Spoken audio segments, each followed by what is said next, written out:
Greetings and welcome to the Trueblue second quarter 2025 earnings call. At this time, all participants are in a listen-only mode. A question and answer session will follow the formal presentation. If anyone should require operator assistance during the conference, please press star zero on your telephone keypad. As a reminder, this conference is being recorded. At this time, I want to remind everyone that today's call and slide presentation contain forward-looking statements, all of which are subject to risks and uncertainties, and management assumes no obligation to update or revise any forward-looking statements. These risks and uncertainties, some of which are described in today's press release and SEC filings, could cause actual results to differ materially from those in the forward-looking statements. Management uses non-GAAP measures when presenting financial results. You are encouraged to review the non-GAAP reconciliations in today's earnings release or at trueblue.com under the Investor Relations section. For a complete understanding of these terms and their purpose, any comparisons made today are based on a comparison to the same period in the prior year, unless otherwise stated. Lastly, a copy of the company's prepared remarks will be provided on Trueblue's investor website at the conclusion of today's call, and a full transcript and audio replay will be available soon after the call. It is now my pleasure to turn the call over to Taryn Owen, President and Chief Executive Officer. Thank you, Operator, and welcome everyone to today's call. I am joined by our Chief Financial Officer, Carl Schweihs. Before we turn to the financials, I'd like to take a few minutes to discuss Trueblue's current market position and the actions we've taken to strengthen the company during this prolonged industry downturn. We have viewed this as a period of opportunity to create long-term competitive advantage and drive market share gains early by leaning into our core differentiators. We've been deliberate in streamlining operations and positioning Trueblue to lead as the labor market evolves, expanding into high-growth, under-penetrated end markets with secular tailwinds, increasing our mix of skilled and professional roles, accelerating our digital transformation, diversifying revenue streams, and eliminating non-essential costs. So who is Trueblue today? We're a leading provider of digitally enabled specialized workforce solutions that seamlessly connect employers and talent with precision and scale. Backed by decades of experience, we deliver total workforce solutions across recruitment, attraction, assessment, and workforce management. We help clients improve workforce quality, streamline operations, and meet evolving talent demands. We partner with over 55,000 customers and more than 300,000 workers annually. As an extension of our clients, we bring operational insight, local market expertise, and disciplined execution to help solve complex workforce challenges. Our extensive national footprint includes approximately 500 branches, hundreds of on-site locations, and tens of thousands of client work sites, enabled by a digital reach that spans every corner of the U.S., from major cities to small and rural communities. We tailor our solution to each client's footprint and operating model with extensive in-market presence and delivery flexibility, supported by a full spectrum offering and an expansive talent network. Our award-winning RPO capabilities further extend our reach across the globe, and we've strategically expanded our total addressable market from roughly $45 billion to $90 billion and growing, with our recent acquisition of healthcare staffing professionals. While the market itself is highly fragmented, Trueblue stands out in its ability to serve both large national accounts and local businesses, and is trusted by clients to deliver consistent, high-quality results. We've proven ourselves as industry innovators, developing a suite of proprietary digital platforms that lead the industry in user experience, engagement, and operational efficiency. Our digital ecosystem, powered by data and intelligent agent frameworks, creates a durable competitive advantage that extends the reach of our digital-first staffing and recruitment solutions, supporting scalable growth, cost efficiency, and margin expansion. We've advanced a robust innovation pipeline focused on integrating responsible AI into our platform strategies to transform how we attract, engage, and deploy talent. Our ability to deliver digitally enabled total workforce solutions spanning staffing, RPO, talent advisory, and more uniquely positions us to serve as a single strategic partner across the entire workforce lifecycle. And by aligning talent, technology, and data-driven engagement across our portfolio, we unlock cross-selling opportunities, better meet evolving client needs, and drive profitable growth. The high free cash flow nature of our business, paired with a limited CapEx profile, further enables us to pursue future growth opportunities. Our competitive offering and positioning are clear and well differentiated. Now, let's turn to our strategic plan for delivering greater shareholder value over time. Our strategy is anchored in our key priorities to accelerate our digital transformation, grow our share in high growth end markets and attractive skilled trades and professional talent segments, and optimize our sales function to accelerate growth and capture demand, all while maintaining operational excellence to deliver efficiencies and long-term profitability. Together, these priorities position Trueblue well in today's environment and to capitalize on long-term secular trends to deliver sustained growth over time.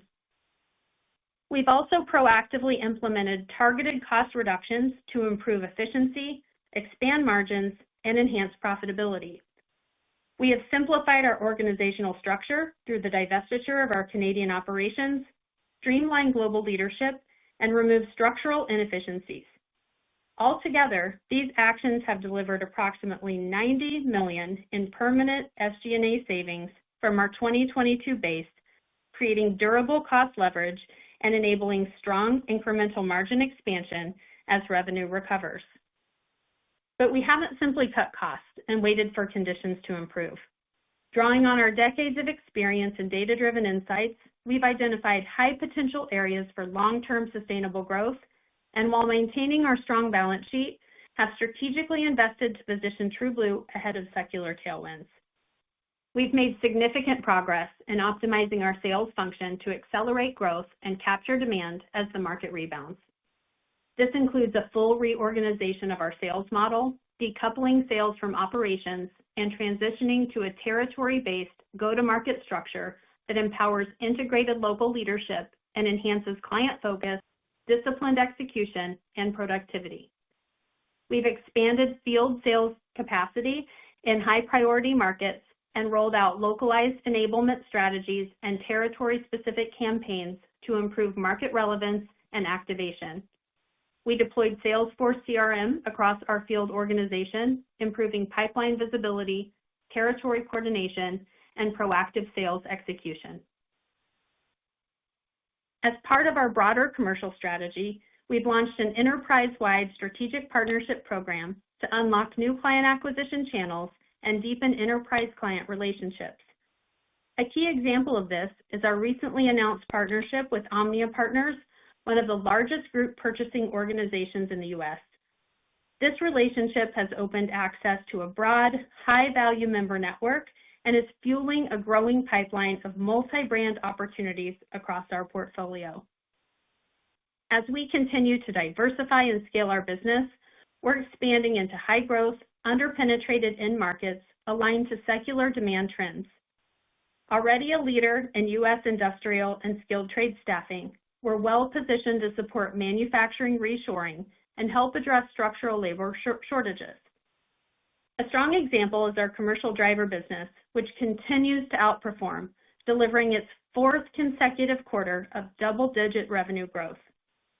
We're also expanding our presence in the energy sector, where ongoing infrastructure investment is fueling sustained demand for skilled labor. Through our acquisition of HSP, Trueblue has established a strong foothold in healthcare, one of the fastest growing and most resilient sectors of the labor market. Healthcare continues to benefit from strong macro drivers, including an aging population, increased patient volumes, and persistent labor shortages. HSP not only expands our client base and revenue streams, but also brings deep expertise in compliance and clinician management, capabilities we are well positioned to scale. With early traction, we believe Trueblue is ideally equipped to serve the healthcare industry with the same blend of technology, service, and national reach that drives success in our core verticals. We're also expanding our presence in professional roles by broadening our RPO solution to deliver higher skilled, higher value placements. Over the past year, we've grown our mix of RPO services in sectors such as healthcare, engineering, and technology, driven by both new client wins and account expansions. In 2024, we achieved an 8% increase in the number of clients engaging us for professional roles and a 29% increase in the number of IT-related hires, reinforcing our position in this expanding segment. As we look ahead, deepening our footprint across these high-value roles remains a key strategic priority. The digital transformation of our business has been essential to delivering faster, more precise, and transparent workforce solutions. We've embedded AI-powered job matching, predictive analytics, and behavioral insights across the talent lifecycle to enable journey-based personalization that improves responsiveness while prompting timely action, whether that's placing an order, extending a contract, or accepting a role.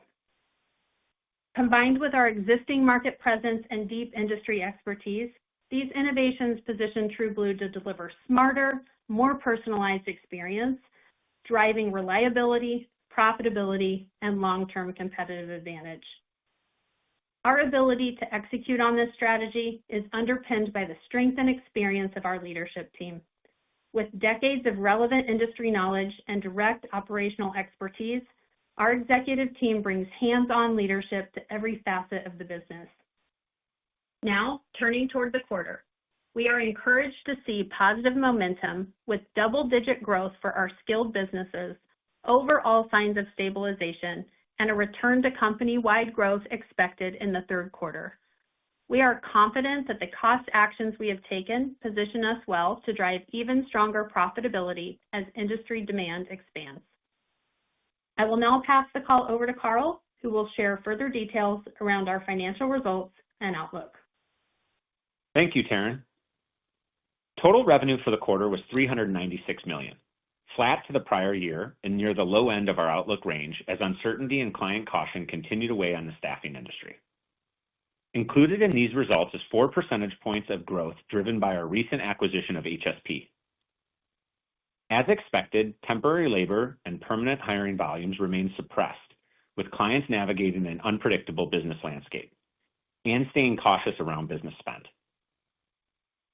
While overall market demand was soft, we are capitalizing on growing markets and leveraging our deep expertise to create additional opportunities for growth.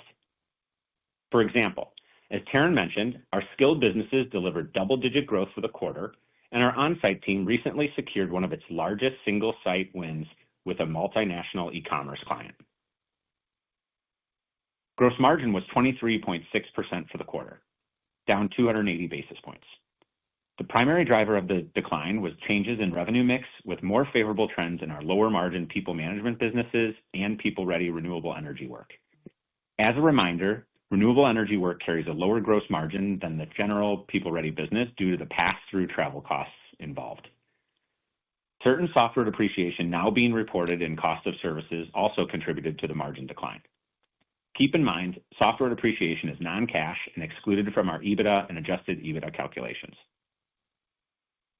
We successfully reduced SG&A by 7%, largely outpacing the organic revenue decline and demonstrating our continued commitment to maintain cost discipline and enhance our profitability.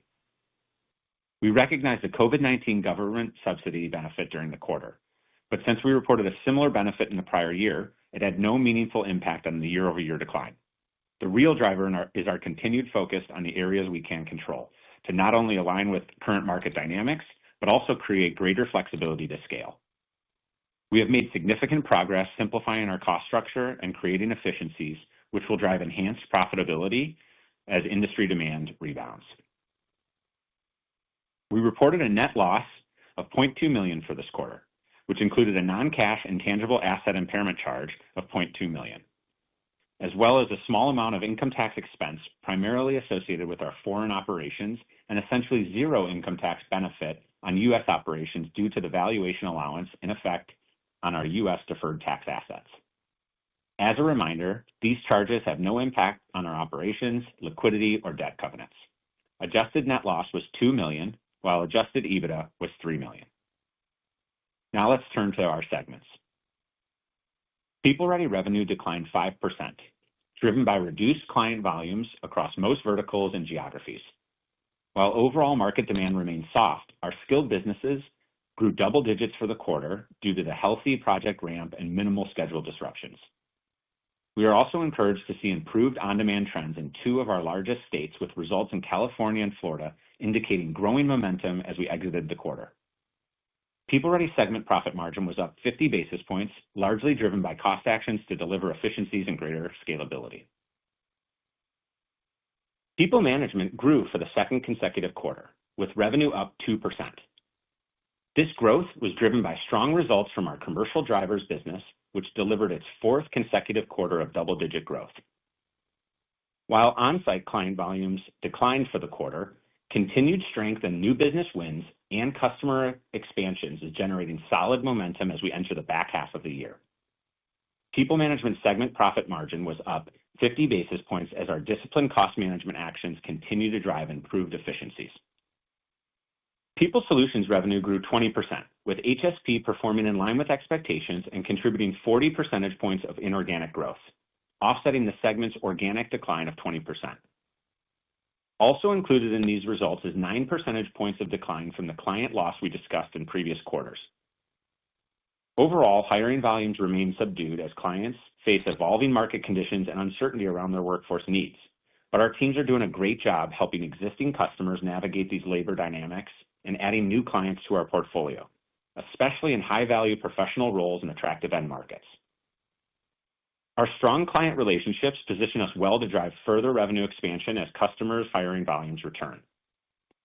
People Solutions segment profit margin was down 320 basis points due to the lower operating leverage as revenue declined. Now let's turn to the balance sheet. We finished the quarter with $22 million in cash, $54 million of debt, and $79 million of borrowing availability, resulting in total liquidity of $101 million. During the quarter, $15 million of workers' compensation collateral was released, and we reduced our debt position by $4 million while increasing working capital by $14 million, as we maintain a very focused and balanced capital strategy. We continue to manage a strong liquidity position, providing us with great flexibility and ensuring we are well positioned as market demand rebounds. Turning to our outlook for the third quarter, we expect revenue growth of 5 to 11% year over year. This includes 4 percentage points of growth from the acquisition of HSP.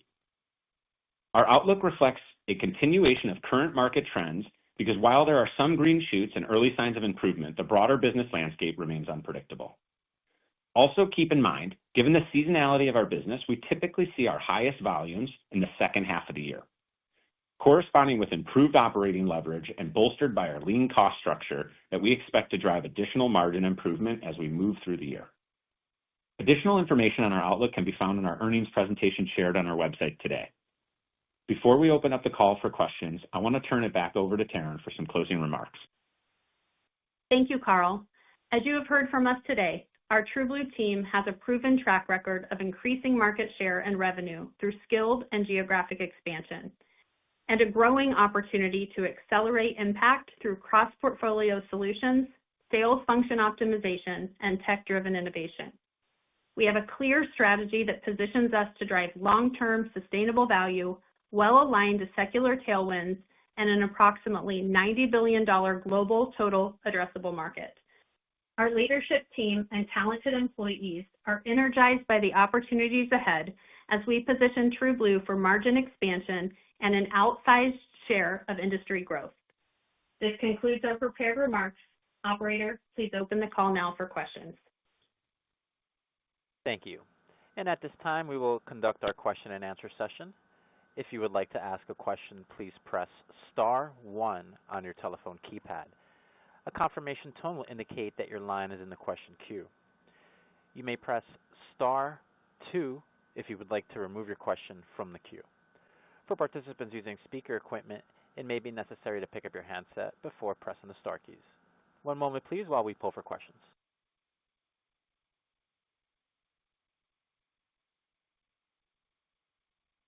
And our first question comes from Jeff Silber with BMO Capital Markets. Please state your question. Thank you so much. Was hoping you can give us a little bit more color on monthly trends in terms of how they tracked over the past few months, including into the current quarter. And I think, Carl, you talked about some green shoots. Maybe we can get a little bit more color there as well. Thanks. Hi, Jeff. Thanks for the question. We're very encouraged by the momentum that we're seeing across the business. Three particular areas. One, double-digit growth for our skilled businesses, overall signs of stabilization, and a return to company-wide growth expected in the third quarter. Beyond that, we're confident that the cost actions we've taken during this downturn, combined with our strategic focus, will position us well to drive even stronger profitability as the industry demand returns. Yeah, and then Jeff, I can cover some of those inter-quarter trends there. So PeopleReady saw low single-digit weekly sequential revenue growth throughout the quarter, which was driven by our skilled businesses. Just to put this in perspective, PeopleReady exited Q1 at -8% and exited Q2 at -3%. Our monthly trends were kind of -8 in April and -3 as we worked through the month. We're also very encouraged by the trends in July. PeopleReady returned to growth in July, and our weekly trends are in line with our outlook for the quarter. I think Taryn covered some of those green shoots in there as well. I just add in, as we said in prepared remarks too, our commercial driver services continues to do well for us in its fourth consecutive quarter of double-digit revenue growth as well. All right, appreciate the color. If I could switch gears a bit. Since you last reported, the company received an unsolicited buyout offer from HireQuest. I know your board quickly rejected that, but can you talk about the reasons underlying that decision, and have you had any discussions with HireQuest since that time? Thanks. Yeah, we'll refer you, Jeff, to our public disclosures regarding HireQuest, but do be assured that our board is focused on maximizing value for our shareholders and will consider any approach to doing so. The team has done a tremendous amount of work to position Trueblue to take advantage of the strongest market drivers as the industry recovers, and we will continue to act in the best interests of our shareholders. All right, I'll get back in the queue. Thanks. Thank you, Jeff. Thanks, Jeff. Your next question comes from Kartik Mehta with Northcoast Research. Please state your question. Thanks. Taryn, you talked a little bit about third quarter being a positive quarter, seeing growth for the overall company.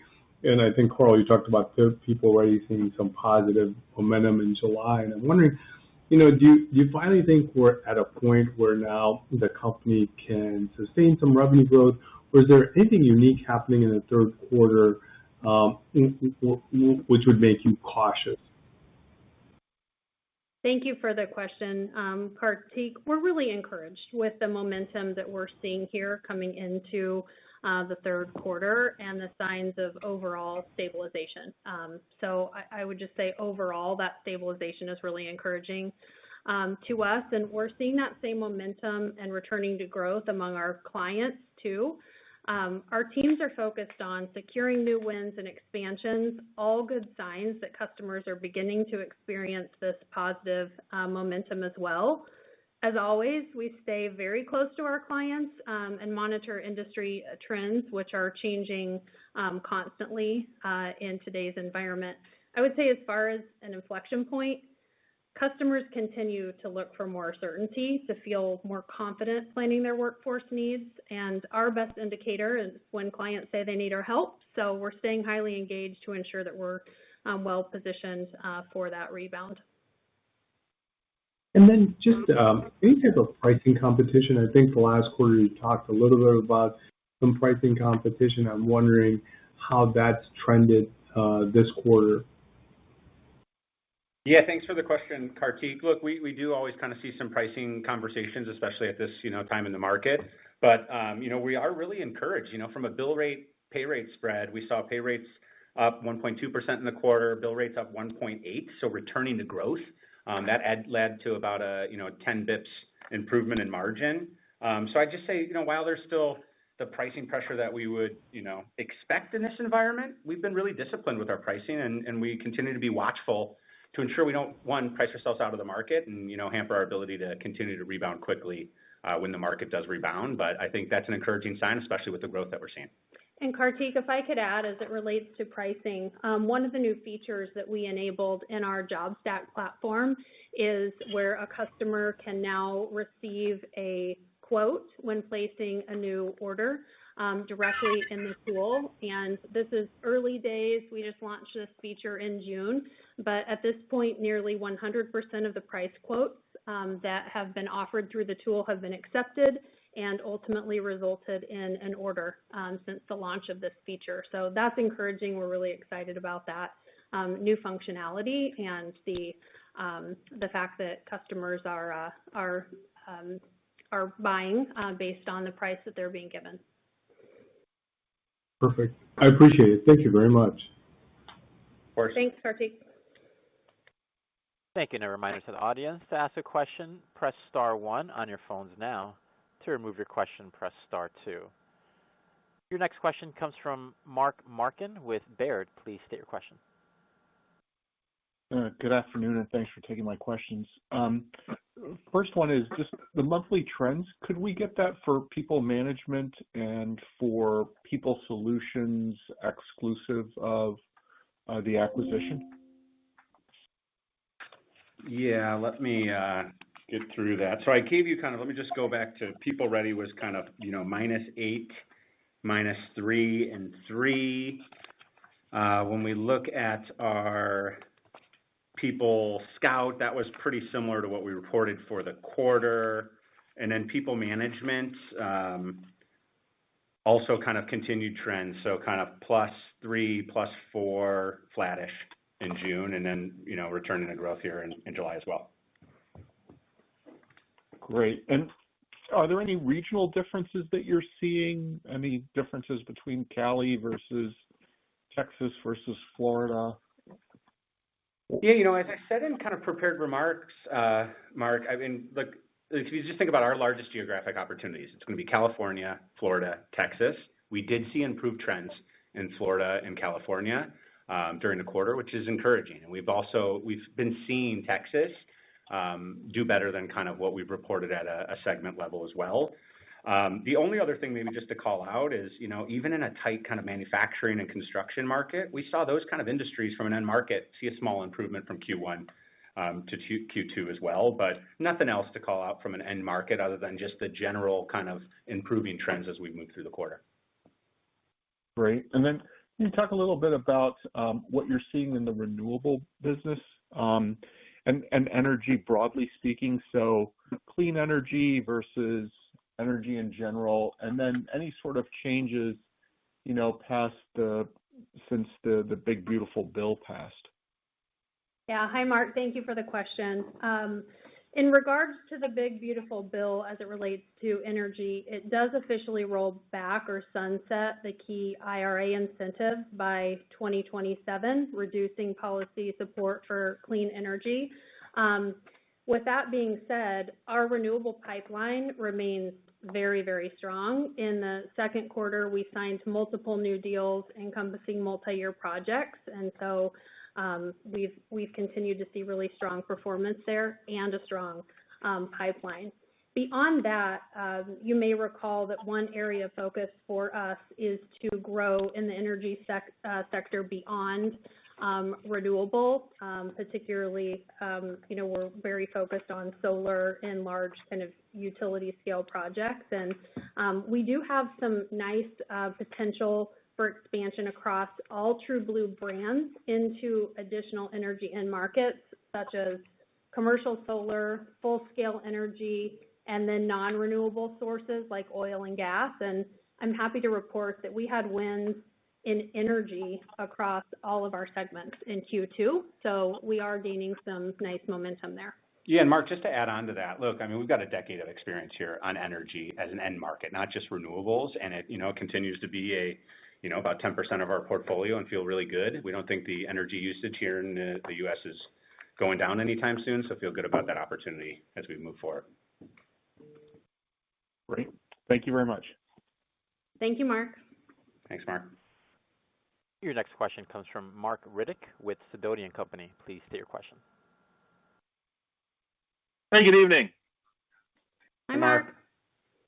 So you actually touched on a couple of things already, but I wanted to circle back. You made mention, talking about the some new features being introduced, and maybe you could talk a little bit about some of the opportunities that you see there, either new features on JobStack that have just been rolled out, or that you're planning to roll out, and client receptivity, and how that's and how much that fuels the optimism of organic growth expectations. Absolutely. Thanks for the question, Mark. We are really excited to have our own proprietary JobStack app that allows us to control a roadmap and really quickly address the feedback that we hear from our customers. And our roadmap's really focused on delivering a better experience for our customers. I talked about that ability for them to receive a quote and place an order in the app. That has been very well received. Also helping us to improve our sales effectiveness and increasing operational efficiency. So those are the three areas of, I would say, focus in our roadmap. In addition to the pricing estimate, we've talked a little bit about the PeopleReady matching technology, which helps match the job requirements with a pool of reliable candidates, qualified workers, and really makes it easy for our customers to invite the best fit workers to the jobs. Our fill rates at PeopleReady are at an all-time high, and part of that is that matching technology that we have in JobStack. I will point though to a nice example where we recently secured a win with a project in a remote location with a large food services customer that's over 3 hours from our nearest branch. And so our JobStack platform has really allowed us to be able to deliver that far away from a branch and help us meet our customer needs in that way. So I would just say all of those roadmap features are continuing to enhance our ability to serve customers like that. Great. And then I was wondering if we could talk a little bit about maybe your thoughts and views on candidate availability and skill availability out there, and that's changed much since the beginning of the year, or if you're seeing any pockets that might be worth calling out there. Yeah, I would say that there hasn't been a significant change in terms of the candidate availability. Our fill rates still remain high. One area that I'll point to that the team's done a really nice job. We've talked about the expansion of our skilled businesses, and that is where there is, I would say, tighter candidate availability. There are a couple things that we're doing in the organization to help that. First, we have a workup program that provides skill development opportunities for workers that allow them to build careers in skilled trades. And also it helps us expand our talent pool. And then secondly, our apprenticeship program provides opportunities for people with minimal experience to build careers, particularly in energy, that helps add to that talent pool and ensure that we're able to meet our clients' needs. Okay. And do you get a sense that the amount of folks that are taking these opportunities, these apprenticeship type opportunities, has that changed much during the year, or are you seeing an influx of new folks, or is it similar to maybe what you've seen historically? I would say it's similar. Okay. Excellent. Thank you. Thank you, Mark. And ladies and gentlemen, there are no further questions at this time, so I'll hand the floor back to Taryn Owen for closing remarks. Thank you, operator, and thank you everyone for joining us today. I do want to take an opportunity to thank the entire Trueblue team for their resilience and dedication to providing our customers and associates with exceptional service, as well as their commitment to advancing our mission to connect people and work. We do look forward to speaking with you all at upcoming investor events and on our next quarterly call. If you have questions, please don't hesitate to reach out. Thank you. This concludes today's conference. All parties may disconnect. Have a good day.